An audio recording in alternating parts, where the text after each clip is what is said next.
இயேசு கிறிஸ்துவினுடைய ரத்தம் வல்லமை உள்ளது.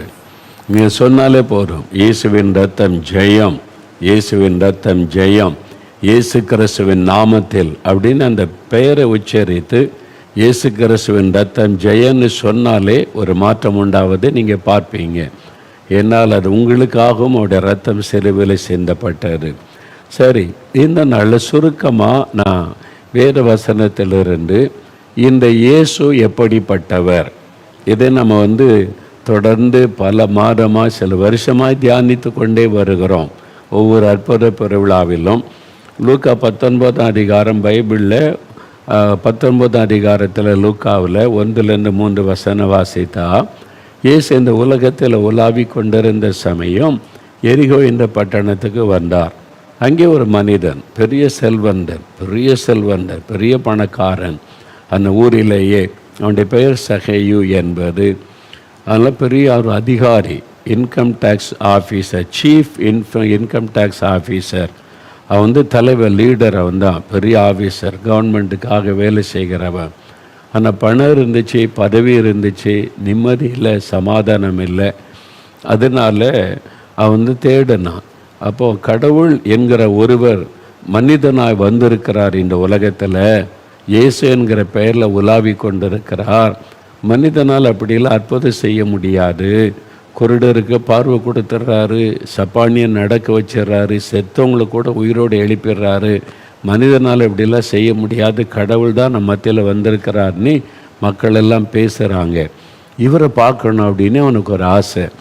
அதனால் இயேசுவை எப்படிப்பட்டவரோ என்று பார்க்க வகை தேடி அவரை சந்தித்தா. இயேசு அவன் வீட்டுக்கு வந்தார், தன்னை வெளிப்படுத்தினதெல்லாம் பைபிளில் இருக்குது. அவனுக்குள்ள ஒரு என்ன கேள்வி, இயேசு எப்படிப்பட்டவர், அவர் அறியணும். உங்களுக்குள்ள இந்த ஆசை இருந்தால் இயேசு தன்னை வெளிப்படுத்துவார். இந்த இயேசு எப்படிப்பட்டவர், அவரை குறித்து பைபிளில் தான் நிறைய எழுதப்பட்டு இருக்கிறார். இந்த பைபிள் முழுதுமே அவரை பற்றி சொல்லப்பட்டது தான், அவரை பற்றி தான் சொல்லியிருக்க, இயேசு எப்படிப்பட்டவர் என்று. அதில் இன்றைக்கு அவரை குறித்து ஒரு காரியத்தை, அவர் அன்பானவர், வல்லமை உள்ளவர், மனதுருக்கம் உள்ளவர், அதிசயம் செய்கிறவர், பரிசுத்தம் உள்ளவர், உண்மை உள்ளவர், இப்படி நிறைய காரியம் அவரை பற்றி சொல்லிக்கொண்டே போகலாம். கடவுள்னா இப்படி தான் இருக்கணுன்றக்கு குணலட்சணங்களை உடையவர் இயேசு கிறிஸ்து. இப்போது ஒரு காரியம் இன்றைக்கு 1 யோவான் 3ஆம் அதிகாரம் 8ஆம் வசனம் வேதத்தில் 1 யோவான் 3:8 சொல்லப்பட்டு இருக்கிறது. அதில் பின்பகுதியை வாசிக்கிறேன். பிசாசனுடைய கிரியைகளை அழிக்கும்படிக்கு தேவனுடைய குமாரனாகிய இயேசு கிறிஸ்து வெளிப்பட்டார். அதாவது இயேசு கிறிஸ்து இந்த உலகத்தில் வந்த நோக்கத்தை அந்த வசனத்தில் சொல்லப்பட்டு இருக்கிறது.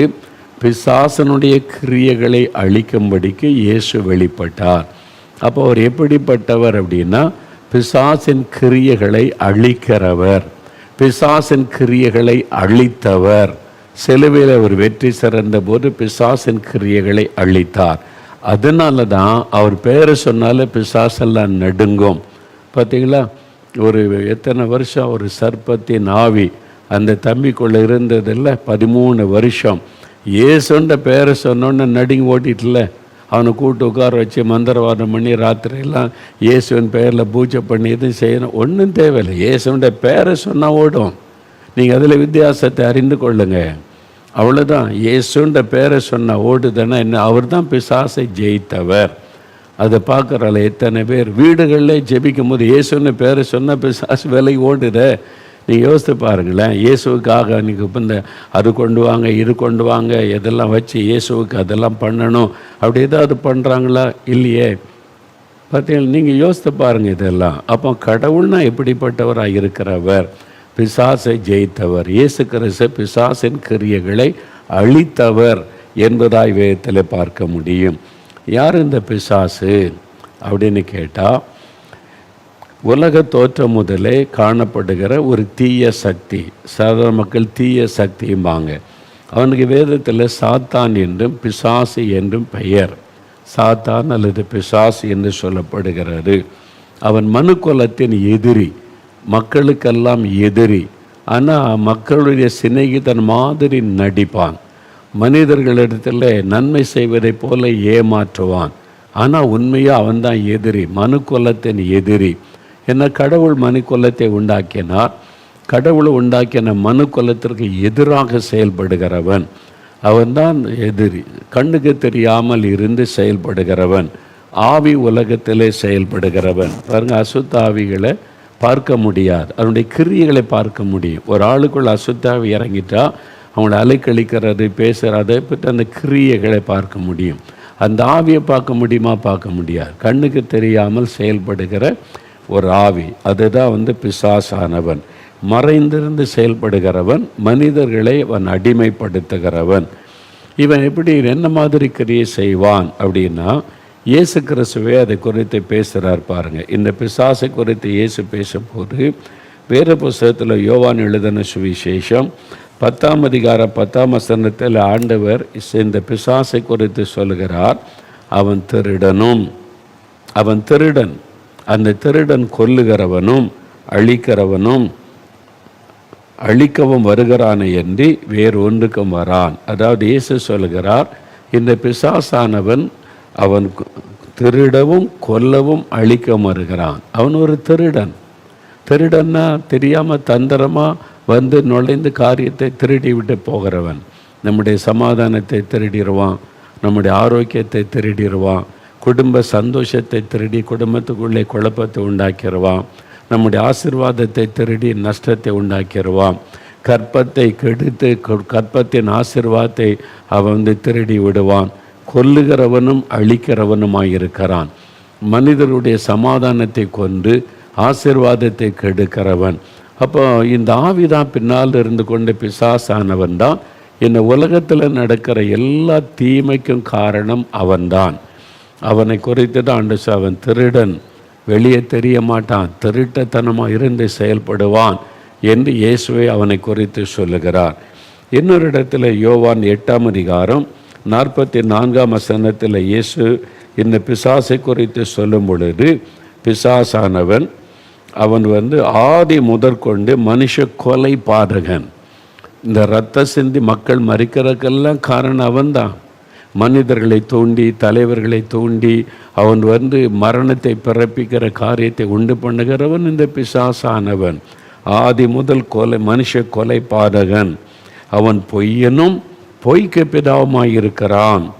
அவன் தன் சொந்தத்தில் எடுத்து பேசுகிறான். அவன் பொய் பேசும்போது அப்படியே நடக்கிற உண்மை மாதிரி பேசுவான்.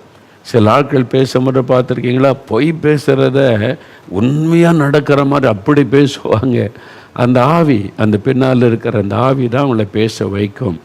இதை மாதிரி தான் ஆண்டவர் இயேசு சொல்லுகிறார், பொய்யனும் பொய்க்கு பிதாவுமாக இருக்கிறான், சொந்தத்தில் எடுத்து பொய்யை மெய் மாதிரி பேசுவான் என்பதாக இயேசு சொல்லுகிறார். அதான் பொய்யான தெய்வங்களை நம்ப வைப்பது, பொய்யான நம்பிக்கைகளை மனிதர்களை கொண்டு அடிமைப்படுத்துவது, அப்படி பொய்யான காரியத்தை மனிதனுக்கு காண்பித்து அதில் மனிதனை சிக்க வைப்பது, அடிமைப்படுத்துவது, வேதனைப்படுத்துவது, இதெல்லாம் பிசாசனுடைய கிரியைகள் என்று வேதத்தில் சொல்லப்பட்டிருக்கிறது. அவனுடைய கிரியைகளை பாருங்கள். இந்த பிசாசனுடைய கிரியைகளை அழித்து மனிதனுக்கு விடுதலை கொடுக்க தான் இயேசு வந்தார். அதான் நம்ம வசனத்தில் வாசித்தோம்ல. இப்போ அந்த பிசாசு எப்படி கிரியை செய்கிறான் அப்படின்னு பார்த்தீங்கன்னா, வேதத்தில் எபேசியர் 6ஆம் அதிகாரம் 12ஆம் வசனத்தில் 4 விதமான ஆவிகள் அவனுடைய கிரியைகளை சொல்லப்பட்டது. ஒரே பிசாசு 4 விதங்களை கிரியை செய்கிறவன். துரைத்தனம் பண்ணுகிற ஆவி என்று சொல்லப்படுகிறது. அது மனிதர்களை அடிமைப்படுத்துவது, மனிதர்களை கண்ட்ரோல் பண்ணுவது, பயமுறுத்தி அடிமையாக்குவது. பயமுறுத்தி பிசாசினை இதை செய்யாட்டா இதுதான், நீ இதை செய்யாட்டா உனக்கு அழிவுதான், நீ இதை செய்யாட்டா உன் குடும்பம் அழிஞ்சிடும். இந்த பயந்தே நிறைய பேர் நிறைய கடவுள் உனக்கு செய்கிறாங்க. இன்றைக்கி மெஜாரிட்டி பாருங்கள், பயம், இதை செய்யாட்டா தெய்வ குத்தம் ஆயிரும் அப்படின்னு சொல்லி ஒரு பயத்தில் செய்கிறாங்க பாருங்கள். அது உண்மையான கடவுள் மேலே அன்பில் செய்வதில்லை. செய்யாட்டா குற்றம் வந்துடும், சாபம் வந்துடும், பாதிப்பு வந்துடும். சாத்தான் மனிதர்களை பயப்படுத்தி அடிமைப்படுத்துகிறவன் என்று வேதத்தில் சொல்லப்பட்டு இருக்கிறது. அதுதான் சாத்தானுடைய ஒரு பெரிய தந்திரம். மனிதர்களை அடிமைப்படுத்துவது, குடிக்கு அடிமைப்படுத்துவது, போதை வஸ்துகளுக்கு அடிமைப்படுத்துவது, லஞ்சம், பண ஆசையை தூண்டி லஞ்சம் வாங்க அடிமைப்படுத்துவது, அரசியல்வாதிகளை ஊழல் செய்ய அடிமைப்படுத்துவது, அதுக்கு பின்னால் இருப்பதெல்லாம் பண ஆசையை தூண்டுகிற ஆவி, பதவி மோகத்தை தூண்டுகிற ஆவி. அதுக்காக என்ன வேணாலும் செய்வாங்க. அவங்க என்ன பதவிக்காக, அந்த புகழுக்காக சிலர் பாருங்கள் என்ன வேணாலும் போய் சொல்லுவாங்க. யாரையும் பலி கொடுக்க தயங்க மாட்டாங்க. எவ்வளவு அநியாயமும் செய்வாங்க. இப்படிலாம் கூட ஒரு மனுஷன் நடக்க முடியுமான்ற அளவுக்கு செய்வேன்னு அவங்களுக்கு பதவி மோகத்தை பிசாசு உண்டாக்கிடுவான். அவங்க அந்த பதவி மோகம், அந்த புகழ் மோகம், பணம் மோகம், அதுக்கு பின்னால் இருப்பது ஒரு ஆவி. சாதாரண மனிதன் அப்படி இருக்க மாட்டாங்க. நார்மலாக மனிதர்கள் அப்படி இருக்க மாட்டாங்க. மெஜாரிட்டி பாருங்கள், வேலை செய்வாங்க, சம்பாதிப்பாங்க, வாழ்வாங்க, அவ்வளோதான். ஆனால் சிலருக்குள்ள ஒரு கிரேசின்னு சொல்லுவாங்கல்ல, அதுக்கு பின்னால் இருப்பது இந்த ஆவி தான். அதுதான் பாருங்கள், சிலர் சொல்லுவாங்க சாயங்காலம் ஆகிட்டா எனக்குள்ள ஒரு தூண்டுதல். யாரோ சொல்லுவாங்க போ குடி குடி, என்னை தூண்டுது, ஏதோ ஒன்று என்னை தூண்டுது, ஏவுது. அந்த ஆவி, குடிவெறி ஆவி மனிதனை குடிக்க வச்சு அடிமையாக்கி குடும்பத்தை பாழாக்குகிறது. அந்த போதை இல்லாட்டா பைத்தியம் பிடிச்ச மாதிரி ஆகிடும், அப்படியே மென்டலான மாதிரி உடனே போகணும், உடனே அதுக்காக கொலை செய்யக்கூட தயங்க மாட்டாங்க. இந்த போதை கிடைக்கலன்னா சொந்த தாயை கொள்ளிடுறாங்க காசுக்காக, இந்த போதைக்காக சொந்த தகப்பனை கொள்கிறாங்க. அது சாதாரண காரியம், அது ஒரு ஆவி. பின்னாலேருந்து அந்த ஆவி அவங்களுக்குள்ள வெறியை உண்டாக்கி மனிதனை அடிமைப்படுத்தி அந்த பாவத்தை செய்ய வைக்கிற ஒரு ஆவி. இதுதான் பைபிள் சொல்லுங்க. சாத்தான் மனிதனை அடிமைப்படுத்துகிற துரைத்தனத்தின் ஆவி, அதிகாரத்தில் கிரியை செய்கிற ஆவி. அதிகாரத்தில் எங்கெங்கே அதிகாரம் இருக்கிறதோ அந்த ஆவி அவங்களை தூண்டி அந்த அதிகாரத்தை தக்க வைத்துக்கொள்ள என்ன எக்ஸ்டெண்டுக்கும் சிலர் போவாங்க, பார்த்துருக்கீங்களா? அந்த வெறியை உண்டாக்குற ஆவி. அந்த தம்பி சொன்னால கிரிக்கெட்னா உயிர், அது கிரிக்கெட் தோத்துட்டுனா அந்த கையை உடச்சிக்கணும், அப்படியே செவத்தில் மோதி. இதெல்லாம் பாருங்கள் வினோதமாக இருக்குல்ல. பின்னால் இருக்கிற ஒரு ஆவி அது கிரியை செய்யும். சிலர் அப்படியே பைத்தியம் பிடிச்ச மாதிரி அலைவாங்க அந்த காரியத்தில். ஒரு மனிதன் மீது, ஒரு தலைவன் மீது, அல்லது ஒரு விளையாட்டு மீது. சாதாரண ஒரு விளையாட்டை நம்ம என்ஜாய் பண்ணலாம், தப்பு கிடையாது. அதில் ஒரு கிரேசி மாதிரி பைத்தியம் பிடிச்ச மாதிரி ஆவாங்க பாருங்கள். அதுக்கு அது பின்னால் இருக்கிற ஆவி. அப்படியே அந்த ஆவி வசப்படுத்தி அநேகரை அடிமையாக்கி விடும். அவங்க குடும்பத்தை பற்றியோ சொந்த காரியத்தை பற்றி நினைக்கவே மாட்டாங்க. அந்த மாதிரி அடிமைத்தனத்துக்குள் ஆக்கிவிடும். அதுக்கு பின்னால் இருக்கிற அந்த ஆவி. அப்புறம் அந்தகார லோகாதிபதி, மந்திரம், பிலிசூனியம். இன்றைக்கி துணிகரமாக செய்கிறாங்க. மந்திரம் வைக்கிறதுக்குன்னே இடம் இருக்குது, மந்திரம் வைக்கிறதுக்குன்னே ஒரு கடவுள் வச்சுருக்கிறாங்க. நீங்களே பாருங்கள், மந்திரம் செய்கிற வைக்கிறதுக்குன்னு அவங்களுக்கே தெரியும். அவங்க தான் சொல்கிறாங்க, இந்துக்கள் சொல்கிறாங்க இதெல்லாம் மந்திரம் வைக்கிற கோயில், பில்லிசூனியம் வைக்கிற கோயில். எப்படிங்க ஒரு கடவுள்கிட்ட போய் மந்திரம், ஒரு குடும்பத்தை பாழாக்கிற மந்திரவாத வச்சா அது எப்படி கடவுளாக இருக்க முடியும்னு அந்த யோசிக்க வர மாட்டேங்குதில்ல. நீங்களே யோசித்து பாருங்கள். கடவுள்கிட்ட போய் ஆண்டவர் இயேசுக்கிட்ட போய், இயேசுவே நான் இவ்வளோ பணம் தந்துடுறேன், இந்த குடும்பத்தை அழிச்சிடறேன்னு சொன்னால் இயேசு ஏற்றுக்கொள்வார்னு நினைக்கிறீங்க? சத்துரு கூட நேசிக்க சொன்னேன், ஒரு கன்னத்தில் அறிஞ்சு அடுத்த கன்னத்தை காமிக்க சொன்னேன், நீ என்ன ஒரு குடும்பத்தை அழிக்க நினைக்கிற? இயேசு அதை ஏற்றுக்கொள்ள மாட்டார். அப்போ ஒருத்தர் சொல்கிறாங்க, நீங்கள் காசு கொடு, நான் மந்திரவாதம் செய்தால் அது பலிக்கும் அப்படின்னு ஒரு கடவுள். ரெண்டு கடவுள் உங்களுக்கு காண்பிக்கப்படுகிறது. நீங்கள் தெரிந்து கொள்ளுங்கள், எது கடவுளாக இருக்க முடியும்னு யோசிங்க. இந்த நாட்களில் சிந்திங்க. இதுக்கு பின்னால் இருப்பது ஒரு ஆவி, மனிதர்கள் அப்படியே அடிமைப்படுத்தி விடுகிறது. அதை பார்க்கிறோம். அதோடு கூட வானமண்டலத்தில் கிரியை செய்கிற பொல்லாத ஆவிகளின் சேனை, மனிதர்களை பயமுறுத்துவது, அடிமைப்படுத்துவது, மக்களுடைய சமாதானத்தை கெடுப்பது எல்லா ஆவிகள். அதில் 3 முக்கியமான கிரியைகளை இந்த ஆவி செய்கிறது. ஒன்று, மனிதனை பாவத்துக்கு அடிமையாக்குவது. நீங்கள் தான் பாருங்கள், உங்கள் வீட்டிலே இருப்பாங்க, நான் குடிக்க வேண்டாம்னு நினைக்கிறேன், குடிக்காமல் இருக்க முடியலையே, போதை வசதி வேண்டான்னு நினைக்கிறேன், விட முடியலையே. ஐயோ, இச்சையை தூண்டுகிற ஆவி, வேசித்தன விபச்சார எண்ணத்தை உண்டாக்கி பாவம் சேர்க்கிற வைக்கிற ஒரு ஆவி. நீங்கள் யோசித்து பாருங்களேன், 3 வயது குழந்தை யாராவது தப்பாக பார்க்க தோணும். 3 வயசு சின்ன குழந்தைகளை யாராவது தப்பாக பார்க்க தோணும். ஆனால் ஒருத்தனுக்கு தப்பாக தோணி அந்த சின்ன குழந்தைகளை பாலியல் பலாத்காரம் பண்ணுறான்னா அது மனித சுபாவம் அல்ல, அதுக்கு பின்னால் இருக்க ஒரு பிசாசின் ஆவி. அது வெறியை உண்டாக்கி வேசித்தனத்தின் ஆவி, விபச்சாரத்தின் ஒரு ஆவி. அதுதான் செய்கிறது. இயற்கைக்கு மாறான ஒரு உணர்வை தூண்டுவது ஒரு பிசாசின் ஆவி. ஆணோட ஆண், பெண்ணோட பெண்ணை, அது கடவுளுடைய சிருஷ்டிப்பு கிடையாது. அந்த ஆவி தூண்டி தான் அந்த ஆசையை உண்டாக்கி அருவருப்பான பாவத்தை செய்ய வைப்பது என்று பைபிளில் சொல்லப்பட்டு இருக்கிறாரு. அப்போ இதெல்லாம் அதுக்கு பின்னால் இருக்க, அதுலேருந்து விடுதலை பெற்று தான் அவன் லைஃபே சேஞ்ச் ஆகிரும். நீங்கள் பார்த்தீங்களா, அந்த அந்த சர்ப்பத்தின் ஆவி போன உடனே அந்த தம்பி பாருங்கள், விளையாட்டு மீது இருந்த மோகம், அந்த வெறித்தனம் போய்விட்டதில் நார்மலாக மாறிட்டான் பாருங்கள். அதான் நம்ம பார்த்தோம்ல, நார்மலாக மாறிட்டான் பாருங்கள். அந்த அந்த ஆவி போன உடனே அந்த மயக்கன்ற வியாதி போயிட்டு பாருங்கள், குடி பழக்கம் போயிட்டு பாருங்கள். அதான் விடுதலை. அப்போ அந்த பின்னால் இருக்கிற இந்த ஆவி தான் மனிதனை பாவத்துக்கு அடிமையாக்கி சமாதானத்தை கெடுத்து குடும்பத்தை பாழாக்குகிற ஒரு ஆவி. முதல்ல பாவத்துக்குள்ள, இன்றைக்கு உங்கள் வாழ்க்கையில் ஏதோ ஒரு பாவத்தை விட முடியல, அது தப்புன்னு தெரியுது, விட நினைக்கிற முடியல, ஒரு வெறித்தனமாக வருகிறது. இன்றைக்கு இயேசு உங்களுக்கு விடுதலை தருவார். இயேசு எனக்கு விடுதலை வேணும். நீங்கள் கேட்டு பாருங்களேன், விடுதலை பெற்று இலவசம், நீங்கள் காசெல்லாம் கொடுக்க தேவையில்லை. இப்போ நீங்கள் வீட்டில் இருந்து கொண்ட இயேசுவை எனக்கு விடுதலை வேணும் தாங்கன்னு கேளுங்க, இயேசு கட்டாயம் உங்களுக்கு விடுதலை தருவார். அதுதான் உங்களுக்கு சொல்லுகிற நற்செய்தி. அப்போ நீங்கள் விடுதலை அடைவீங்க. ரெண்டாவது, இந்த ஆவி பிசாசு என்ன பண்ணுறான்னா வியாதியை கொண்டு வருகிறார். சாத்தானுடைய கிரிகளில் ஒன்று வியாதியை கொண்டு வருகிறார். ஆனால் வேத புஸ்தகத்தில் அப்போஸ்தலர் 10:38 இயேசு இந்த உலகத்தில் உலாவும் பொழுது பிசாசின் வல்லமையில் அகப்பட்ட யாவரையும் குணமாக்குகிறவராக இயேசு சுற்றி தெரிந்தார். சாத்தான் மனிதனுக்குள்ள வியாதியை கொண்டு அவனை வாதித்து போராட்டத்தில் வைக்கிறான். அப்படிப்பட்ட மக்களுக்கு விடுதலை கொடுக்கும்படி இயேசு உலாவினார். பார்த்திங்களா, அவங்களுக்கு ஒரு வியாதி இருந்தது, 11 ஆப்ரேஷன் பண்ணி சுகம் உண்டாகலை. நார்மலாக சில வியாதி வரும், டாக்டர்கிட்ட போனால் சுகமாயிரும். சில வியாதி சுகமே ஆகாது. சில வியாதி டாக்டர் மருத்துவம் சுகமே ஆகாது, சாக வரைக்கும் மருந்து சாப்பிடணும். அப்படின்னா அதுக்கு பின்னால் இருப்பது ஒரு கிரியை, பிசாசனுடைய கிரியை. அதை விடுதலை நீங்கள் பெற்றுக்கொண்டீங்கன்னா அந்த வியாதி போயிடும், அவ்வளவுதான். அதுதான் அப்படி தானே நடந்தது. 11 ஆப்ரேஷன் பண்ணி சுகமாகலை. இயேசுடைய பிரசன்னத்தில் உட்கார்ந்து இயேசுவே நாங்கள் சுகமாயிட்டேன்.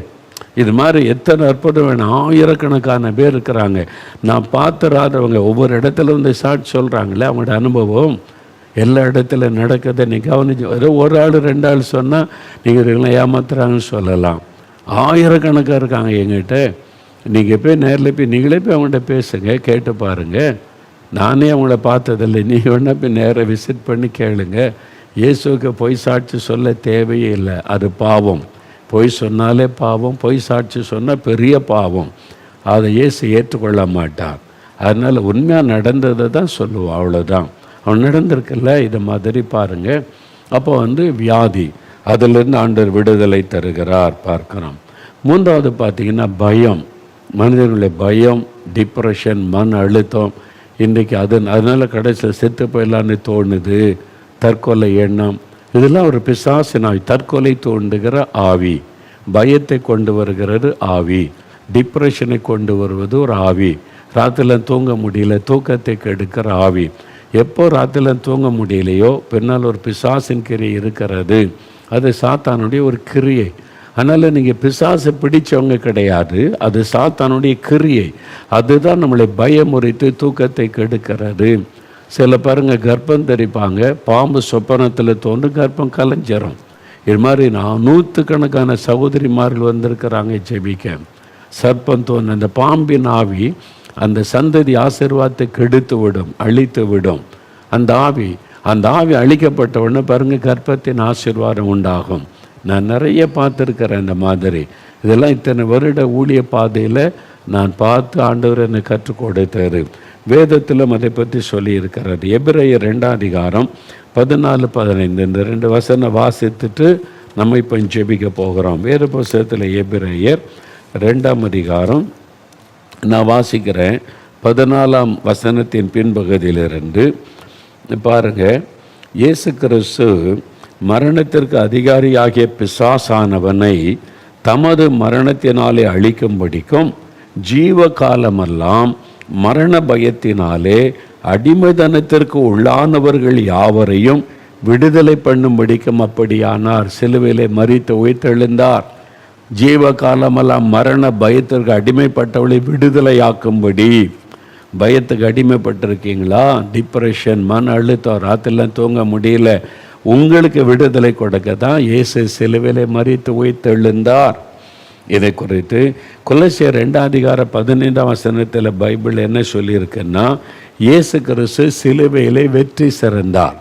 அந்த சாத்தானை, பிசாசானவனை சிலுவையில் ரத்தம் சிந்தி மறித்து அவர் ஜெயித்தார். பிசாசை ஜெயித்தவர் இயேசு, வெற்றி சிறந்தார். அதனால தான் இயேசு கிறிஸ்துன்ற பெயரை சொன்னாலே பிசாசு நடுங்குவான், அசுத்தாவிகள் நடுங்கும், அந்த ஆவியின் கட்டுகளெல்லாம் அறுக்கப்படும், வியாதி விலகும், பயம் விலகும், அந்த பாவ காரியங்கள் மாறும், புது இருதயம் உண்டாகும். இந்த மாற்றத்தை எல்லாம் நமக்கு கொடுக்கத்தான் இயேசு சிலுவையிலே மரித்து உயிர்த்தெழுந்தார். இப்போ அவரை நோக்கி நம்ம ஜெபிக்க போகிறோம். இயேசுவே, நீங்கள் எனக்காக சிலுவையில் மரித்து ரத்த சிந்து உயிர்த்தெழுந்தீங்கல்ல, அப்போ எனக்கு இன்றைக்கி விடுதலை வேணும், சுகம் வேணும், அற்புதம் நடக்கணும்னு ஜெபிக்க போகிறேன். சரியா? இப்போ நம்ம ஜெபிக்க போகிறோம். நல்ல கவனிங்க. நீங்கள் ஜெபம் பண்ணும்போது என்ன மோகன்லால் மறந்துடுங்க. நீங்கள் கண்களை மூடி இயேசுவை நினைத்து, சிலுவையில் உங்களுக்காய் மரித்து உயிர்த்தெழுந்த உயிரோடு இருக்கிற இயேசுவை நினைத்து, இயேசுவே எனக்காக நீங்கள் சிலுவையில் ரத்த சிந்தி மரித்து உயிரோடு எழுந்தீங்க, உயிரோடு இருக்கிறீங்க, நான் அதை விசுவாசிக்கிறேன். இவங்களுக்கெல்லாம் அற்புதம் செய்தீங்க, எனக்கும் ஒரு அற்புதம் வேணும்.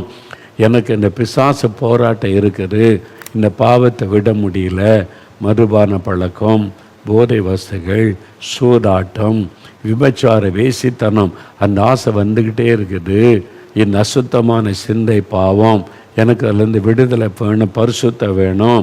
அது ஒன்று. அப்புறம் எனக்கு இந்த வியாதி, எவ்வளோ ட்ரீட்மெண்ட் எடுத்து சுகமாக மாட்டேங்குது, எவ்வளோ மருந்து மாத்திரை பணம் செலவு பண்ணி விடுதலை வரல, எனக்கு இந்த வியாதிலேருந்து சுகம் வேணும் அப்படின்னு ஜெபிக்கணும். என் குழந்தைக்கு சுகம் வேணும், என் கணவருக்கு மனைவிக்குன்னா அவங்க மேலே கை வைத்து நீங்கள் ஜெபிக்கணும். அதன் பிறகு பயம், எனக்கு பயமாக இருக்குது, ராத்திரியில் தூங்க முடியல, சொப்பனம் வருது, சர்ப்பம் வருகிறது, எனக்கு விடுதலை வேணும், இயேசுவே விடுதலை கொடுங்க. ஆஸ்பத்திரியில் சொந்தக்காரங்க இருக்கிறாங்க, குடும்பத்தார், அவங்களுக்கு சுகம் கொடுங்க, இயேசுவேன்னு அந்த பெயரை சொல்லி ஜெபிக்கணும். அவ்வளோதான். இப்போ முழங்கால் படிக்கிட்டு ஜெபிக்க போகிறோம். நீங்கள் முடிஞ்சவங்க முழங்கால் படிக்கிடுங்க. சிலருக்கு உங்களுக்கு பழக்கம் இல்லை, முழங்கால் படிக்கிட்டு எங்களுக்கு பழக்கம் இல்லையா அப்படின்னா நீங்கள் உட்கார்ந்து கொள்ளுங்க. உட்கார்ந்து கொண்டு அந்த கண்களை மூடி இயேசுவை மட்டும் உங்களுடைய இருதயத்தில் நினைத்து நீங்கள் ஜெபிக்கணும். அந்த மாதிரி அப்போ முடிந்தவங்க முழங்கால் படியிடுங்க, மற்றவங்க கண்களை மூட. ஏன் சொல்கிறோன்னா, நீங்கள் எண்ணம் சிதறக்கூடாது. அப்படியே அவரை நினைத்து நீங்கள் இயேசுவே, இயேசு கிறிஸ்துவே எனக்கு அற்புதம் செய்யணும், இயேசுவின் ரத்தம் ஜெயம் அப்படின்னு அவரை நினைத்து நீங்கள் ஜெபிக்கணும். அப்போ தான் நீங்கள் அற்புதங்களை பெற்றுக்கொள்ள முடியும். சரியா? நல்ல உட்கார்ந்த வண்ணமாக கூட ஜெபிக்கலாம். விசுவாசிங்க. இயேசு இப்போ உங்கள் பக்கத்தில் தான் நிற்கிறார். இயேசு சொன்னார், எந்த இடத்துல 2 பேர் 3 பேர் இயேசு கிறிஸ்துன்ற நாமத்தினால கூடினாலும் அங்கே நான் இருக்கிறேன். இயேசு வாக்கு கொடுத்திருக்கிறார், பைபிள் எழுதியிருக்குது. இப்போ உங்கள் வீட்டில் உங்கள் பக்கத்தில் இயேசுன்னு இருக்கிறார். அதனால் இயேசு உங்கள் பக்கத்தில் இருப்பதை உணர்ந்து, இயேசுவே நான் விசுவாசிக்கிறேன், எங்கள் வீட்டுக்கு வந்திருக்கிறீங்க, இப்போ என்னை தொடுங்க, எனக்கு விடுதலை கொடுங்க அப்படின்னு கேட்கணும். கவனிங்க, பாவத்திலேருந்து எனக்கு விடுதலை வேணும், இந்த பாவ பழக்கம் மாறணும், நிம்மதி சமாதானம் வேணும்னா இருதயத்தில் கை வைத்து, இயேசுவே என் உள்ளத்தில் நீங்கள் வாங்க, என் பாவத்தை மன்னிச்சிருங்க, எனக்கு இந்த பாவத்தில் இந்த விடுதலை கொடுங்க, சமாதானம் கொடுங்க அப்படின்னு நீங்கள் வேண்டிக் கொள்ளணும். வியாதியோடு இருக்கிறவங்க வியாதி உள்ள இடத்துல உங்களுடைய வலது கையை வைத்து, உங்களுக்கு வயிற்று பகுதியில் கட்டி பிரச்சனைனா கை வைத்து ஜெபிங்க. கண்களில் சுக வேண்டாம், கண்ணில் கை வைத்து கொள்ளுங்க. காதில் கேட்கலன்னா விரல் வைத்து கொள்ளுங்க. அல்லது உங்களுடைய தலையில் கை வைத்து, எனக்கு விடுதலை வேணும், சுகம் வேணும், அந்தந்த இடத்துல இல்லது உங்களுடைய இதயத்தில் கை வைத்து ஜெபிக்கலாம். வியாதிப்பட்டவங்க வீட்டில் இருந்தால் அவங்க மேலே நீங்கள் உங்கள் கையை வைத்து, இயேசுவே என் குழந்தையை தொடுங்க, இயேசுவே என் கணவருக்கு சுகம் கொடுங்க அப்படி சொன்னால் போதும். இயேசுவின் பெயரை சொல்லி நீங்கள் ஜெபிச்சா போதும். ஆண்டவர் அற்புதம் செய்வார். சரியா? பயம், டிப்ரெஷன், ராத்திரில தூங்க முடியல, இயேசுவே விடுதலை கொடுங்க. சுகம் வேணும்னா இயேசுவே சுகம் கொடுங்கன்னு கேளுங்க. விடுதலை வேணும் இயேசுவை விடுதலை கொடுங்கன்னு கேளுங்க. சமாதானம் வேணும் இயேசுவை சமாதானம் கொடுங்கன்னு கேளுங்க. ஒரு ஆசீர்வாதம் வேணும், கற்பத்தின் ஆசீர்வாதம் வேணும், கடன் பிரச்சனை மாறணும், வறுமை நீங்கணும், ஆண்டவரே இந்த வேலைக்கு வழி திறக்கணும், எக்ஸாமில் பிள்ளைகள் எக்ஸாமில் வெற்றி பெறணும், நல்ல மார்க்கள், என்ன வேணாலும் கேட்கலாம். இயேசுவின் பெயரை சொல்லி கேட்கணும், அவ்வளோதான். ஜெபிக்கலாமா? அப்படியே உங்களுடைய கண்களை மூடி அவங்களுடைய இருதயத்தில் கை வைத்து அல்லது வியாதி உள்ள இடத்துல கை வைத்து வியாதியஸ்தர் மீது கை வைத்து அப்படி இயேசுவே உமக்கு ஸ்தோத்திரம்னு சொல்லுங்கள். முதல்ல இயேசுவே உமக்கு ஸ்தோத்திரம், நீர் அற்புதங்களின் தேவன் என்பதை நான் அறிந்து கொண்டேன். எனக்காக நீங்கள் சிலுவையிலே மரித்தீங்களே ஸ்தோத்திரம். எனக்காக இரத்தம் சிந்தி பரிகாரத்தை ஏற்படுத்தி நீங்களே ஸ்தோத்திரம். எனக்கு பரிகாரியாக இருக்கிற இயேசு கிறிஸ்துவே ஸ்தோத்திரம். என்னை நேசிக்கிற இயேசுவே உமக்கு ஸ்தோத்திரம். இப்பொழுது எனக்கு அற்புதம் வேணும் என்றவரே, எனக்கு சமாதானம் வேணும், இந்த பாவத்தில் இந்த விடுதலை வேணும்ப்பா, இந்த பாவ பழக்கத்தில் எனக்கு விடுதலை கொடுங்க, இந்த மதுபானத்தில் இந்த விடுதலை கொடுங்க, போதை வஸ்துகளிலிருந்து இயேசுவே விடுதலை கொடுங்க, என்னால் விட முடியல, எனக்கு விடுதலை கொடுங்க இயேசுவே. எனக்காக தானே நீங்கள் சிலுவையில் மரித்து உயிர்த்தெழுந்தீங்க, இப்போ என் உள்ளத்தில் வாங்க, எனக்கு பாவ மன்னிப்பின் சந்தோஷத்தை தாங்க, பாவத்திலிருந்து எனக்கு விடுதலை தாங்க. ஜெபிங்க ஜெபிங்க. வாலிப தம்பி ஜெபம் பண்ணுமா, வாலிப மகளை ஜெபம் பண்ணு. உன் ஜெபத்தை ஏசப்பா கேட்டுக்கொண்டே இருக்கிறாங்க. உனக்கு விடுதலை தரும். நீ பாவின்னு புறம்பே தள்ள மாட்டாங்க. நீ பாவி, உன் பாவெல்லாம் எனக்கு தெரியும் போ அப்படிலாம் சொல்ல மாட்டாங்க. ஏசப்பா உனக்கு உதவி செய்ய வந்திருக்கிறாங்க. ஐயோ எங்கள் அப்பா அம்மாவுக்கு தெரியாது, வெளியில் யாருக்கும் தெரியாது, என் அந்தரங்க வாழ்க்கையில் இந்த பாவம் தொடர்பு இருந்துக்கிட்டே இருக்குது, இயேசுவை விடுதலை கொடுங்க, என்னை மன்னிச்சிருங்க. ஜபி மகளே, ஜபி மகனே, இந்த மதுபான வேண்டாம், போதை வஸ்துகள் வேண்டாம், விடுதலை கொடுங்க. ஜெபி ஜெபி. நீங்கள் ஜெபிக்க ஜெபிக்க ஆண்டவருடைய வல்லமை தொடுகிறாரு. பெற்றோர் பிள்ளைகளுக்காக ஜெபிங்க, கணவருக்காக ஜெபிங்க, மதுபானத்தில் இந்த விடுதலை பெற ஜெபிங்க. நீங்கள் ஜெபிக்க ஜெபிக்க ஆண்டவருடைய ஒரு வெளிச்சம் அநேகருடைய வீடுகளுக்குள் இறங்குவதை நான் பார்க்கிறேன். வெளிச்சம் வந்துட்டா இருள் தானாய் விலகிவிடும். இயேசு கிறிஸ்து ஒளியாய் இருக்கிற தேவன், அவருடைய வெளிச்சம் உங்களுடைய வீட்டுக்குள்ளே வரும் பொழுது அந்த பாவ இருள் விலகும், பிசாசாகிய இருள் விலகும். இப்பொழுது விலக ஆரம்பிக்கிறது, அவருடைய வல்லமை தொடுகிறது. சிலர் கண்ணீரோடு அழுது ஜெபிக்கிறீங்க, இயேசுவே மன்னியும், இயேசுவே விடுதலை தாரும், என்னால் விட முடியலை, விடுதலை தாரும், இந்த மதுபானத்தில் இந்த போதை வஸ்துகளிலிருந்து, ஐயோ இந்த பாவ தவறான பழக்கத்தில் விடுதலை தாரும். ஜெபிக்க ஜெபிக்க ஆண்டவருடைய வல்லமை இறங்குகிறது, உங்களை தொட்டு கொண்டு இருக்கிறார். அவருடைய தொடுதலை சிலர் உணர்கிறீங்க. சிலரை அசுத்த ஆவிகள், அதாவது அன்கிளீன் ஸ்பிரிட், பாவத்தை கொண்டு வருகிற ஆவி, இச்சையை தோண்டுகிற ஆவி, குடிக்க வைக்கிற ஆவி, போதை வஸ்துகளை அந்த தூண்டி செய்ய வைக்கிற ஆவி, சில தவறான பாலியல் பாவத்துக்குள் அடிமைப்படுத்தி இருக்கிற ஆவி, அது பின்னால் இருப்பது ஒரு அசுத்த ஆவி, அன்கிளீன் ஸ்பிரிட். அந்த ஆவி வெளியேறுகிறது இயேசுவின் நாமத்தை. சிலர் விட்டு அது வெளியேறுகிறது. உங்களை விட்டு அந்த ஆவி வெளியேறுவதை நீங்கள் பார்க்குறீங்க. சிலருடைய கண்களுக்கு அந்த உருவமே தெரிகிறது. அது ஈவல் ஸ்பிரிட், அசுத்த ஆவி. அது அசுத்த கிரியைகளை செய்ய வைக்கிற ஆவி, அருவருப்பான பாவ செய்ய வைக்கிற ஆவி. அந்த ஆவி வெளியேறுகிறது இயேசுவின் நாமத்தில். வெளியேறி போ இயேசுவின் நாமத்தில். நான் உன்னை கடிந்து கொள்கிறேன் பொல்லாத ஆவியே. இயேசு கிறிஸ்துவின் நாமத்தை சொல்லி ஜெபிக்கிற ஒருவர் மீது உனக்கு அதிகாரம் இல்லை. இந்த வாலிப தம்பி மீது உனக்கு அதிகாரம் இல்லை. வெளியேறி போ இயேசுவின் நாமத்தில். இந்த வாலிப மகள் மீது உனக்கு அதிகாரம் இல்லை. வெளியேறி போ இயேசுவின் நாமத்தில். மதுபான பழக்கம், இச்சையை தோண்டுகிற ஆவிகள், வேசித்தனத்தின் ஆவிகள் இயேசுவின் நாமத்தில் வெல்லகட்டும், வெல்லகட்டும். அருவருப்பான பாவத்தை செய்ய தோண்டுகிற பொருளாத பிசாசின் கிரியைகள் அழிக்கப்படட்டும் இயேசுவின் நாமத்தில். இயேசுடைய ரத்தத்தை அவர் மேலே தெளிக்கிறேன். இயேசுடைய ரத்தத்தை தெளித்து ஜெபிக்கிறேன். அந்த வீடுகளுக்குள்ளே கர்த்தருடைய வெளிச்சம் வருகிறது. விடுதலை, விடுதலை. மகளே, இன்னைக்கு உனக்கு விடுதலை. மகனே, உனக்கு விடுதலை. ஆண்டவர் விடுதலை தந்து கொண்டிருக்கிறார். எல்லாரும் சொல்லுங்க, இயேசுவே ஸ்தோத்திரம் சொல்லுங்க. இயேசுவே உமக்கு ஸ்தோத்திரம். இன்றைக்கி அநேகருக்கு விடுதலை கொடுத்துட்டீங்க, குடும்பங்களை விடுவிச்சிட்டீங்க. உடைய வெளிச்சம் வீடுகளுக்குள்ளே பிரவேசித்தது, பாவ சாப கட்டுகள் அறுக்கப்பட்டது. ஸ்தோத்திரம், ஸ்தோத்திரம், ஸ்தோத்திரம். இயேசு கிறிஸ்துவின் நாமத்தில் ஜெபிக்கிறோம் பிதாவே. ஆமேன், ஆமேன்.